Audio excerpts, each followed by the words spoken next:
Hello friends, आज की इस वीडियो में हम देखेंगे डाटा इंटरप्रिटेशन यानी कि डीआई और जानेंगे कि डीआई के बेसिक कॉन्सेप्ट क्या होते हैं। और अगर आप लोगों को बिल्कुल भी डीआई नहीं आता यानी कि डाटा इंटरप्रिटेशन बिल्कुल भी नहीं आता तो आज की वीडियो पार्ट 1 है आप लोगों के लिए। इस वीडियो में मैं बताऊंगा कि डाटा इंटरप्रिटेशन होता क्या है बेसिकली और इसके क्वेश्चंस को सॉल्व कैसे स्टार्ट किया जाता है, कैसे सॉल्व किया जाता है। तो काफी लोगों के मन में डर होता है कि डीआई है, काफी टफ होगा, लेकिन अगर आप बेसिक इसके कॉन्सेप्ट क्लियर करके चलेंगे आगे तो आपके हार्ड क्वेश्चन भी जो आते हैं डीआई से वो भी आसानी से आप कर सकते हैं। तो चलिए दोस्तों पढ़ना शुरू करते हैं।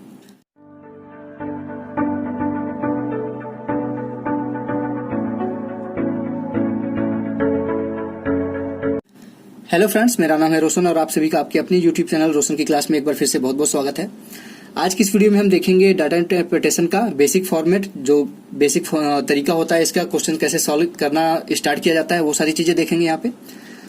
और सभी को पता होगा कि अगर आप बैंकिंग की तैयारी कर रहे हैं, आईबीपीएस के एग्जाम्स की तैयारी कर रहे हैं या फिर एसबीआई के एग्जाम्स की तैयारी कर रहे हैं तो आपको पता होगा कि डीआई कितना इंपॉर्टेंट टॉपिक है।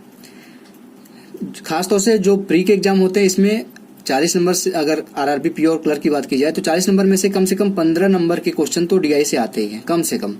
तो 40 में से समझ सकते हैं एक ही चैप्टर से डीआई से अगर 15 नंबर का क्वेश्चन आ रहा है तो कितना इंपॉर्टेंट है ये टॉपिक। और मेंस की बात की जाए, अगर आईबीपीएस एग्जाम्स की बात की जाए, एसबीआई की खासतौर से अगर बात की जाए मेंस की, तो पूरा का पूरा क्वेश्चन आपके अन्य कोई भी क्वेश्चन नहीं आते, सारे के सारे क्वेश्चन डीआई पे ही बेस्ड होते हैं। तो ये टॉपिक बहुत ही इंपॉर्टेंट है, इसलिए अगर आप लोगों को जो अगर बिल्कुल भी डीआई नहीं आता तो आज की वीडियो देखिए, आप लोगों का कॉन्सेप्ट क्लियर हो जाएगा। उसके बाद जो मैं नेक्स्ट पार्ट लाता रहूंगा डीआई के ऊपर, उसमें अच्छे अच्छे क्वेश्चंस और लाऊंगा, हार्ड क्वेश्चंस भी उसमें देखने को मिलेंगे आपको। तो आज पहली वीडियो इसलिए मैं इसमें हार्ड क्वेश्चन नहीं लेके आया हूँ, बेसिक कॉन्सेप्ट आपका क्लियर करना था। नहीं तो जिन बच्चों को डीआई से डर लगता है, जिसको नहीं पता डीआई की होता क्या है, तो उसको समझ में नहीं आएगा। तो उसके लिए ये आज की वीडियो है। तो चलिए दोस्तों देखते हैं यहाँ पे पहला क्वेश्चन स्टार्ट कैसे किया जाता है क्वेश्चंस को। यहाँ पे आपके सामने देख लीजिए, लिखा गया है निम्न पाई चार्ट को ध्यानपूर्वक पढ़कर प्रश्नों का उत्तर दीजिए। यानी कि यहाँ पे एक पाई चार्ट है, जो ये आपके सामने ग्राफ दिख रहा है इसको कहते हैं हम पाई चार्ट। ठीक, एक पूरा सर्कल है, इसमें डिवाइड कर दिया गया विभिन्न चीजों को। अब ये क्या चीज है इसके बारे में ऊपर देख लीजिए, लिखा गया है निम्नलिखित पाई चार्ट 2017 में भारतीय क्रिकेट टीम के जीत प्रतिशत को दर्शाता है। यानी कि जो ये पाई चार्ट है, ग्राफ है, इसमें भारत के द्वारा 2017 में जीते गए मैचों की संख्या है विभिन्न देशों के खिलाफ और ये प्रतिशत में दिया गया है। तो इस चीज को आप ध्यान से देख लीजिएगा, इसी के ऊपर प्रश्न पूछा जाएगा और सारी चीजें इसी से क्लियर होंगी। और यहाँ पे एक चीज मैं आप लोगों को अभी बता दूं कि यहाँ पे ये देख लीजिए, ये पूरा सर्कल है, पूरा का पूरा सर्कल है। तो एक पूरे सर्कल में अगर पूछा जाए कि कितने अंश के कोण बनेंगे पूरा, तो कितना होगा, सभी को पता है कि 360 डिग्री का कोण। अगर एक सर्कल यहाँ से हम स्टार्ट करते हैं, अगर यहाँ से स्टार्ट किया ऐसे घूम के फिर से यहीं पे आ गए तो कितने डिग्री का कोण बना है, 360 अंश का कोण बना ना। तो ये चीज भी ध्यान दीजिएगा, कभी कभी पाई चार्ट के अंदर अंशों से रिलेटेड प्रश्न भी पूछ लेता है, तो इस चीज को भी ध्यान दीजिएगा। अब देखते हैं यहाँ पे प्रश्न आप लोगों के सामने है। पहला प्रश्न, इस प्रश्न को पढ़िए और उसके बाद मैं ग्राफ दिखाता हूँ। ग्राफ के ऊपर ये क्वेश्चन पूछा जाता है पाई चार्ट के ऊपर। और खास तौर से यहाँ पे मैं बता दूं, डाटा इंटरप्रिटेशन है वो, उसमें सिर्फ पाई चार्ट ही नहीं आता, उसमें कई तरीके के क्वेश्चंस आते हैं। पाई चार्ट हो गया, जैसे अभी मैंने आपको दिखाया, ये जो सर्कल वाला था ये पाई चार्ट इसको कहते हैं। नेक्स्ट क्वेश्चन जो दिखाऊंगा वो टेबल फॉर्मेट में क्वेश्चन आते हैं, उसको भी आप आसानी से सॉल्व कर सकते हैं। उसके बाद लाइन ग्राफ आता है, कई तरीके के क्वेश्चन आते हैं, बार ग्राफ आते हैं, कई तरीके के क्वेश्चन बनते हैं आपके डाटा इंटरप्रिटेशन से। तो बेसिक आपके जो मेन है वो 3-4 ही हैं जो आपके प्री लेवल में आते हैं। एक तो पाई चार्ट, एक आपका बार ग्राफ, एक ये जो अभी मैंने दिखा नेक्स्ट भी क्वेश्चन में दिखाऊंगा टेबल, उसके बाद एक आता है लाइन ग्राफ, और उसके बाद एक अभी जो नेक्स्ट पिछले साल से स्टार्ट हुआ है आपके एग्जाम्स में, अगर 3 डीआई के क्वेश्चन आ रहे हैं तो उसमें एक डीआई का क्वेश्चन आपका कैसलेट आता है। यानी कि कोई केस दे दिया गया रहेगा, इस तरीके से रिटन होगा कोई चीज, उसको आपको पढ़ के ग्राफ या फिर टेबल निरूपित करना होगा, उसके बाद क्वेश्चंस को सॉल्व करेंगे। तो कैसलेट उसको कहते हैं, वो भी काफी इंपॉर्टेंट एक क्वेश्चन बन के आ रहा है लास्ट ईयर से, तो उसको भी हम नेक्स्ट वीडियोज में देखेंगे। तो देखते पहले पहला क्वेश्चन ये क्या पूछ रहा है। यदि भारत पाकिस्तान के खिलाफ 2017 में 18 मैच जीतता है तो भारत द्वारा जिम्बाब्वे के खिलाफ जीते मैचों की संख्या न्यूजीलैंड के खिलाफ जीते मैचों की संख्या से कितना अधिक है। यहाँ पे ग्राफ में देख लीजिए क्या बोल रहा है। ग्राफ में बोल रहा है, यहाँ पे क्वेश्चन में बोला कि भारत ने अगर पाकिस्तान के खिलाफ 2017 में 18 मैच जीते तो पाकिस्तान का यहाँ पे प्रतिशत देख लीजिए कितना है। पाकिस्तान का प्रतिशत है 9 और बोल रहा है क्वेश्चन में कि उसने 18 मैच जीते हैं भारत ने, तो 9 बराबर कितना प्रतिशत हो जाएगा आपका? अगर यहाँ पे क्वेश्चन को अगर डिराइव किया जाए पाई चार्ट से, तो 9% की वैल्यू दे दी गई है यहाँ पे आपको 18 मैच। ठीक, 18 मैच। उसके बाद पूछ रहा है कि भारत द्वारा जिम्बाब्वे के खिलाफ जीते मैचों की संख्या न्यूजीलैंड के खिलाफ जीते मैचों की संख्या के बीच कितना से कितना अधिक है। अब पाई चार्ट में देखिए, जिम्बाब्वे के खिलाफ कितना मैच जीता है भारत? जिम्बाब्वे के खिलाफ 20% जीता है और न्यूजीलैंड के खिलाफ 14% जीता है। तो अगर दोनों के बीच का अंतर ही एक तरीके से कितना अधिक है, तो एक तरीके से आपको अंतर ही पूछ रहा है। तो यहाँ पे 20% जीता है जिम्बाब्वे के खिलाफ, माइनस अगर कर दें हम 14% जीता है न्यूजीलैंड के खिलाफ, तो कितना प्रतिशत आ जाएगा? 6% आ जाएगा। इससे कितना पता चला था आपका? 9% की वैल्यू थी 18, तो 1% की वैल्यू कितना आ जाएगा? यहाँ पे 2 आ जाएगा। 1% की वैल्यू 2 मैच, तो 6% की वैल्यू कितना आ जाएगा? 12 मैच। तो जो जिम्बाब्वे के खिलाफ जीता है मैच भारत ने, वो 12 मैच ज्यादा है न्यूजीलैंड के खिलाफ जीते गए मैचों की संख्या से। आशा करता हूँ आपको पहला क्वेश्चन समझ में आ गया होगा। सिर्फ आपको पाई चार्ट देखना है इस क्वेश्चन के हिसाब से। पाई चार्ट में जो पूछ रहा है उसको आप डिराइव कर लीजिए। वहां पे बता दिया था क्वेश्चन में कि 9% की वैल्यू 18 मैच है, क्योंकि पाकिस्तान के खिलाफ जीते गए मैचों की संख्या 18 बता रहा था और जीता कितना परसेंट है? 9। तो 9% बराबर 18 मैच दे दिया है, तो 1% बराबर यहाँ से अगर भाग दे देंगे 9 का इधर, तो 1% की वैल्यू आ जाएगी 2 मैच। अब इसके बाद ये जिम्बाब्वे के द्वारा खिलाफ जीते गए मैचों का प्रतिशत था, ये न्यूजीलैंड के खिलाफ जीते मैचों का प्रतिशत था। दोनों का अंतर निकाल देंगे तो पता चल जाएगा कि जिम्बाब्वे के खिलाफ कितना मैच प्रतिशत ज्यादा जीते हैं, तो 6% आ गया। और 1% बराबर था 2 मैच, तो 6% बराबर आ जाएगा 12 मैच। तो आशा करता हूँ आपको समझ में आ गया होगा पहला क्वेश्चन। अब देखते हैं दोस्तों दूसरा क्वेश्चन इस पे आधारित। और यहाँ पे मैं बता दूं कि एक डीआई आएगा तो उस पर कम से कम आपसे 4 से 5 क्वेश्चन तो पूछेगा ही। इससे कम तभी पूछेगा जब वो 1 नंबर का सिर्फ क्वेश्चन हो और साधारण सा डीआई हो। कभी कभी ऐसा भी आ जाता है सिर्फ 1 नंबर का क्वेश्चन, लेकिन ज्यादातर जो क्वेश्चन आते हैं डीआई के वो कम से कम 4 नंबर या 5 नंबर के होते हैं। तो यहाँ पे हम देखते हैं, पहले पाई चार्ट वाले में हम 3 क्वेश्चन देखेंगे और उसके बाद जो टेबल का क्वेश्चन लेके आया हूं मैं आप लोगों के लिए, उसमें 4 क्वेश्चन देखेंगे। तो चलिए दोस्तों देखते हैं दूसरा प्रश्न। अब दूसरा क्वेश्चन देखिए दोस्तों, इस टाइप के क्वेश्चन आप लोग को बहुत कम देखने को मिला होगा, लेकिन इस टाइप के क्वेश्चन आपके एग्जाम में पूछ सकता है, क्योंकि ये थोड़ा सा अगर बच्चों को कॉन्सेप्ट नहीं क्लियर है तो ये क्वेश्चन आप आसानी से नहीं कर पाएंगे। तो सबसे पहले देख लेते हैं क्वेश्चन क्या पूछ रहा है। भारत द्वारा जिम्बाब्वे के खिलाफ जीते गए मैचों के मैच कितने अंश का कोण बना रहे हैं? यानी कि जो जिम्बाब्वे मैच भारत ने जिम्बाब्वे के खिलाफ जितने मैच जीता है ये 20% है। दिख रहा है आपको जिम्बाब्वे के खिलाफ कितना जीता है? 20% जीता है। तो यही पूछ रहा है कि जो ये यहाँ पे ये दिख रहा है ये कितने अंश का कोण बना रहा है। अगर आपको अभी मैंने स्टार्टिंग में बताया था कि अगर एक पूरा चक्कर घूम लिया जाए, यहाँ से मान लीजिए हम यहाँ से शुरू करते हैं, ये एक पूरा चक्कर घूम लेते हैं तो कितने अंश का कोण बनता है? 360 अंश का कोण बनता है। ठीक, तो ये पूरा का पूरा कितने प्रतिशत है? ये पूरा का पूरा 100% ही होगा ना, 100% ही होगा पूरा का पूरा। यहाँ पे अगर आप जोड़ लीजिए 11 और 9 20, 20 40 और 20 60, एक 59 हो जाएगा। एक कम कर देंगे, 59 और 14 63, 73 और ये बचा हुआ अन्य का दिया नहीं था, तो यहाँ पे अगर आप 100 में से 73 हटा देंगे तो ये 27% आ जाएगा अन्य का। लेकिन हमको अन्य से कोई मतलब नहीं था, हमको यहाँ पे पता है कि पूरे गोले का अगर हम यहाँ पे प्रतिशत निकाले तो 100% ही होता है। 100% की वैल्यू है 360 डिग्री। 100% की वैल्यू है 360 डिग्री। ठीक, तो 1% की वैल्यू कितना हो जाएगा? 3.6 डिग्री। 100 से भाग दे देंगे, 0 0 कट जाएगा, 10 से भाग देंगे 3.6 हो जाएगा। 1% की वैल्यू आ जाएगी 3.6 डिग्री।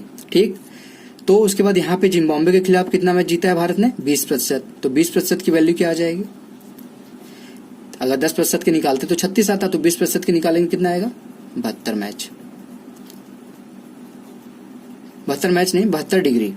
ठीक, यहाँ पे कितने अंश का कोण पूछ रहा है, तो 72 डिग्री का कोण बना रहा है जो जिम्बाब्वे के खिलाफ भारत ने मैच जीते हैं। आशा करता हूँ आपको अंश वाले यहाँ पे कोड फ्यूचर में आप कभी भी दिखेंगे तो उसमें दिक्कत नहीं होगा। और अंश वाले कोड यही पाई चार्ट में ही पूछ सकता है आपसे, और किसी भी टेबल में या फिर लाइन ग्राफ में इस तरीके का कोई क्वेश्चन नहीं बनता। तो बार ग्राफ में देख लीजिएगा, एक कॉन्सेप्ट ये भी था, तो आप लोगों के लिए मैंने यहाँ पे इस क्वेश्चन को भी रख लिया था। अब तीसरा क्वेश्चन देखते हैं जल्दी से। तीसरा क्वेश्चन यहाँ पे पूछ रहा है आपसे, यदि श्रीलंका के खिलाफ जीते मैचों की कुल संख्या 57 है तो ऑस्ट्रेलिया और न्यूजीलैंड को मिलाकर भारत कितने मैच जीता है? श्रीलंका के खिलाफ कितने मैच जीता है भारत? 57। और पूछा कितना है? श्रीलंका यहाँ पे लिख लेते हैं, श्रीलंका इसके खिलाफ कितने मैच जीता है भारत ने? 57। और पूछ किससे, अब पूछ क्या रहा है? ऑस्ट्रेलिया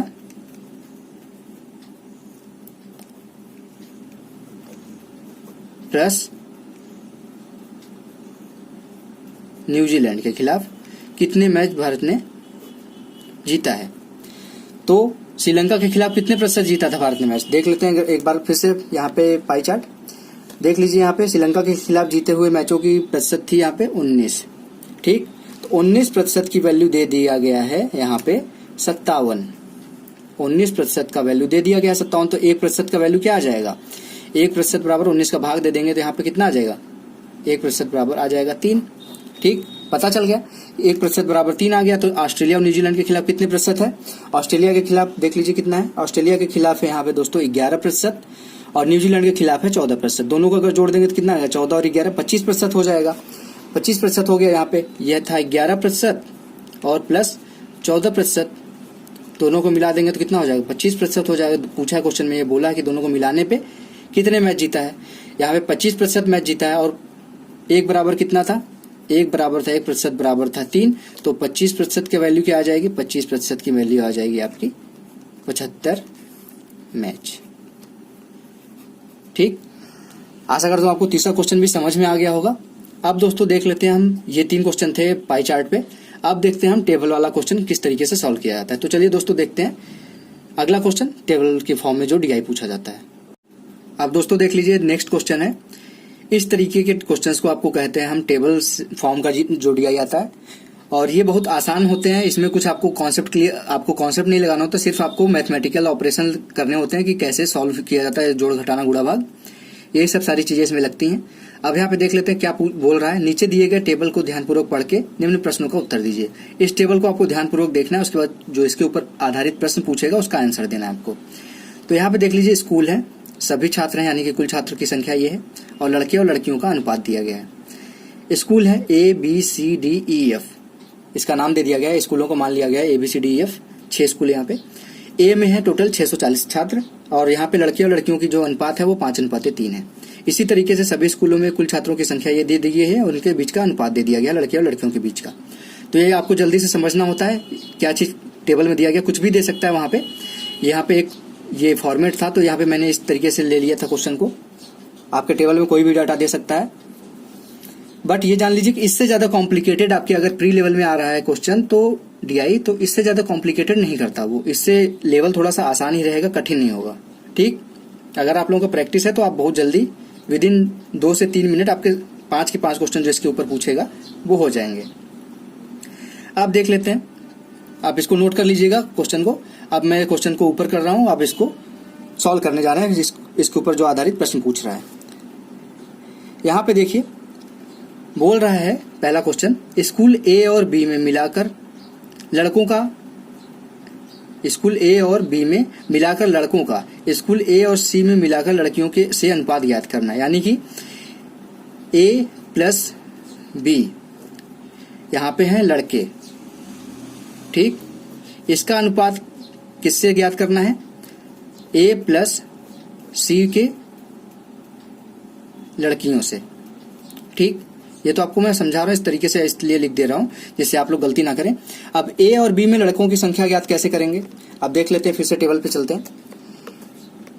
यहाँ पे टेबल देखिए क्या लिखा है, ए और आपको बी में ज्ञात करना है लड़कों की संख्या। ए में यहाँ पे टोटल छात्र हैं, कुल छात्र की संख्या 640, और यहाँ पे अनुपात क्या दिया गया है? 5:3। यानी कि ये 5 और अनुपात जो 3 दिया गया है, 5 और 3 का ही पूरा जो संख्या वो 640 होगा। अनुपात कितना भी दिया गया हो वो कुल अनुपात अगर हम जोड़ देंगे तो कुल छात्रों की संख्या आ जाएगा ना। तो यहाँ पे अगर हमारा कुल अनुपात यहाँ पे 8 हो रहा है, 5 और 3 को जोड़ेंगे तो 8 आ रहा है, तो 8 बराबर है आपका 640।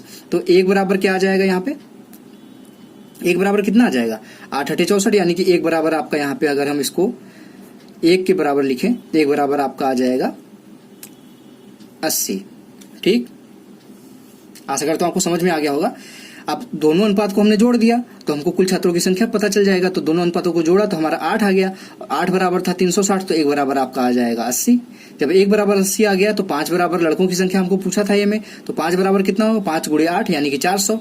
यानी हमारे इस क्वेश्चन में जो ए की जगह रखा जाएगा यहाँ पे 400 रखा जाएगा। प्लस अब बी ज्ञात करना है। बी में लड़कों की संख्या कैसे ज्ञात करेंगे? अब बी में देखिए, बी में टोटल छात्रों की संख्या था 460 और यहाँ पे अनुपात क्या दिया गया है? 13 और अनुपात 10। तो दोनों को अगर जोड़े हैं 13 10 को तो कितना आएगा? 23 आएगा। 23 का भाग अगर हम 460 में दे तो कितना आएगा? 23 भागे अगर 460 भागे 23 करें तो 20 आएगा। यानी कि 1 बराबर यहाँ पे आ गया आपका 1 बराबर 20। ठीक, तो 13 बराबर कितना हो जाएगा? 13 दूनी 26 यानी कि 260। तो यहाँ पे कितनी संख्या आ जाएगी? बी में लड़कों की संख्या 260। इसका अनुपात निकालना था ए और सी की लड़कियों से। ए में पता चल गया हमारा कि लड़कों की संख्या थी 400, अभी निकाला था हमने इसी क्वेश्चन में। तो 400 में से अगर इसको हम घटा दें तब पर भी हमको पता चल जाएगा 240। लेकिन अगर हमने जो ये निकाला था 1 बराबर 80 उसको भी यहाँ पे रखते हैं 8 त्रिक 24 तो 240 आ जाएगा हमारा। 240 आ गया यहाँ पे ए में लड़कियों की संख्या। प्लस सी में लड़कियों की संख्या आप देखते हैं। सी में लड़कियों की संख्या, थोड़ा सा टेबल ऊपर नीचे करने में थोड़ा सा दिक्कत हो रहा होगा, लेकिन क्वेश्चन आप अपनी कॉपी में नोट कर लीजिएगा, आपको कोई दिक्कत नहीं होगा। सी में लड़कियों की संख्या कैसे ज्ञात करेंगे? 16 और 21 मिला के कितना होता है? 37 होता है। 37 का भाग अगर 370 में देंगे तो 1 बराबर कितना आ जाएगा? 1 बराबर आपका आ जाएगा 10। तो यहाँ पे लड़कियों की संख्या पूछा था तो 1 बराबर 10 था तो 21 बराबर 210 हो जाएगा। यहाँ पे टोटल कितनी संख्या आ जाएगी? 210। इसी का अनुपात पूछा था, यहाँ पे हो जाएगा 660 अनुपाते 224 यानी कि 450। 0 से 0 कट गया, 66 अनुपाते 45 आ गया। अब इसको आप चाहे तो 3 से कट कर सकते हैं। 3 से अगर कट करेंगे तो ये आपका आएगा 22 बार जाएगा और ये अनुपात में 15 बार जाएगा। 3 15 15 3 45, ये आपका आंसर आ जाएगा। आशा करता हूँ आपको क्वेश्चन समझ में आ गया होगा। अब देखते हैं दोस्तों दूसरा क्वेश्चन, इसी टेबल पे आधारित दूसरा क्वेश्चन क्या पूछ रहा है? स्कूल ए बी डी और ई में विद्यार्थियों की औसत संख्या ज्ञात करना है। ए बी डी ई में सभी विद्यार्थियों की औसत संख्या ज्ञात करना है। तो यहाँ पे ए बी डी ई, ध्यान दीजिएगा, ए बी डी ई में कितना है? ए में है 640। आपके सामने स्क्रीन पे अगर ये क्वेश्चन दिख रहा है आपको कंप्यूटर पे, तो आप दोबारा इसको अपनी कॉपी में नोट करके जोड़िए या घटाइए मत उसको। उसमें भी आपका कम से कम लिखेंगे अगर चारों चीजों को तो 5 से 10 सेकंड चला जाएगा। लेकिन स्क्रीन पे अगर आपको वो चीज दिख रही है तो आपको लिखने की क्या जरूरत है दोबारा? तो यहीं पे स्क्रीन पे इस तरीके से आप पेन से या फिर उंगली से ध्यान दीजिए कि पूछ किस किस स्कूल में रहा। तो ए बी डी ई यानी कि ए बी डी और ई, इसको बी से छोड़ना है और बाकी नीचे का छोड़ना है। ये कितना है? 640। ये कितना है? 460। 6 4 10 और 1 60 और 40 1100 हो गया। सी छोड़ना था, ये आ गया फिर से अब 1050। 1100 ऊपर था, 1050 ये हो गया। तो 1100 और 1000 कितना होगा? 2100। 50 अभी छोड़ दीजिए, 2100 हो गया। और ये फिर 1200 जोड़िए इसमें, 21 और 12 3300 हो गया। और ये 50 और 30 छोड़े थे अभी आप, तो 3380 हो जाएगा total A B D E में कुल विद्यार्थियों की संख्या। आपको कहिए तो मैं लिख के दिखा देता हूँ फिर से। 640 प्लस 460 प्लस 1050 प्लस 1230, इसको अगर आप जोड़ेंगे यहाँ पे देख लीजिए, 6 4 10 10 10 20 और 10 30 2 32 हो गया, 3200 हो गया। और ये 40 और 60 3300 और 50 और 30 80, 3380 हो गया। अब यहाँ पे आपसे ये नहीं पूछा था, आपसे ये इसका औसत पूछा था। तो कितने स्कूल का जोड़ा आपने? 4 स्कूल का जोड़ा। तो औसत निकालने के लिए उससे हम भाग दे देंगे। तो कितना आएगा?